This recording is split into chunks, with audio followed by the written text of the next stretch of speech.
After going through the session, you should be able to understand the topics of what is company, what are the features of joint stock company, and what are the differences between public limited company and private limited company.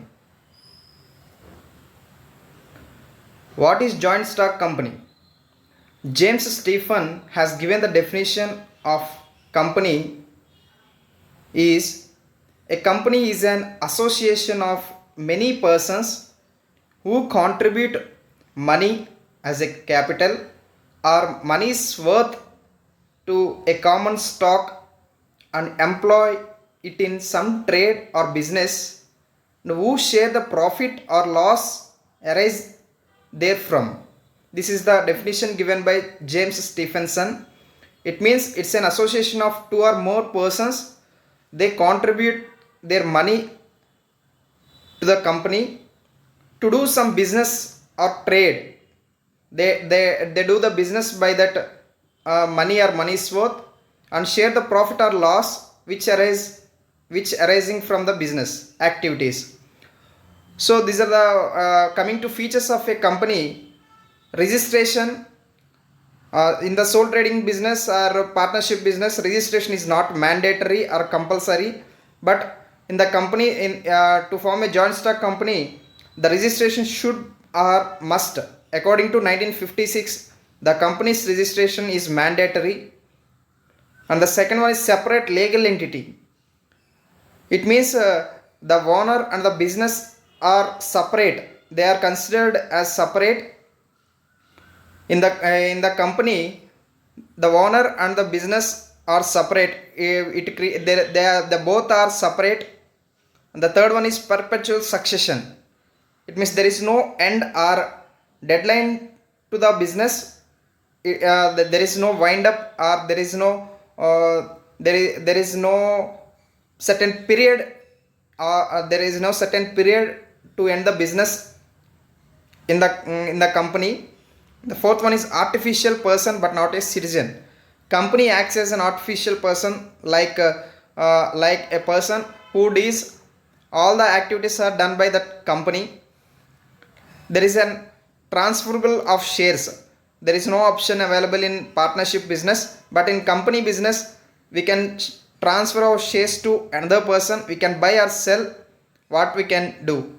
There is limited liability in the company business according to the extent of the contributed capital or the shares which we bought, that much only we have liability. There is no unlimited liability existed in the company business, so it is a big advantage to the investors.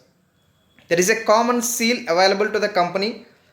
All the business activities, all the official documents are used by that common seal, and there is separate property available to the company.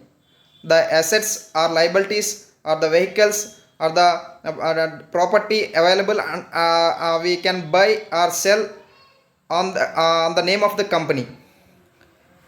And capacities to sue and be sued.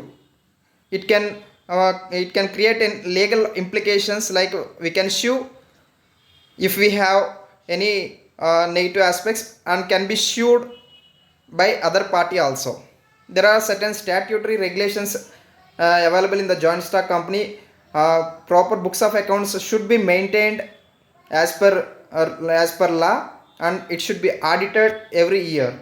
These are all the features of joint stock company. These are the differences between public and private limited company. A public company means a company which exists by the general public.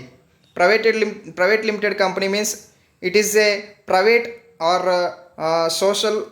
Some parties, some people are established a company with a limited or certain restrictions are used in this private limited company. The minimum numbers required to form a public limited company is 7 members. At least there should be 7 members to form a public limited company. Whereas in private limited company there are 2 persons should be enough, will be enough to form a private limited company. The maximum number is unlimited in the public limited company. There is no limit or maximum number in the public limited company. Any n number of people uh, can be there in public limited company. But whereas in private limited company, the maximum number is restricted. It means that it is limited to 200 people only. Commencement of business. Public limited company has to attain both the certificate of incorporation and certificate of commencement of business. Unless until without these documents, it shouldn't do any business. But in private limited company, it will be enough if it gets only certificate of incorporation to commence the business. Coming to minimum subscription, public limited company has to secure minimum subscription before allotting its shares. If we allot shares, there should be a minimum subscription which we call from the public. Without that minimum subscription, it shouldn't allot any shares to the general public. But in private limited company, there is no such restriction, so it can allot shares to the private people. Issue as prospectus. Prospectus means it's just like an advertisement which we issue to general public to invest in that business.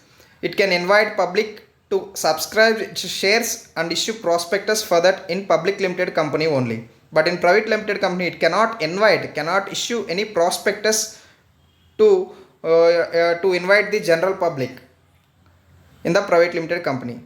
Coming to transfer of shares, the shares can be easily transferred in public limited company, but there are some restrictions in private limited company. These are all the issues related to public limited and private limited company. I hope you understand that what is company and what are the features of company, and what are the differences between private limited company and public limited company. Thank you.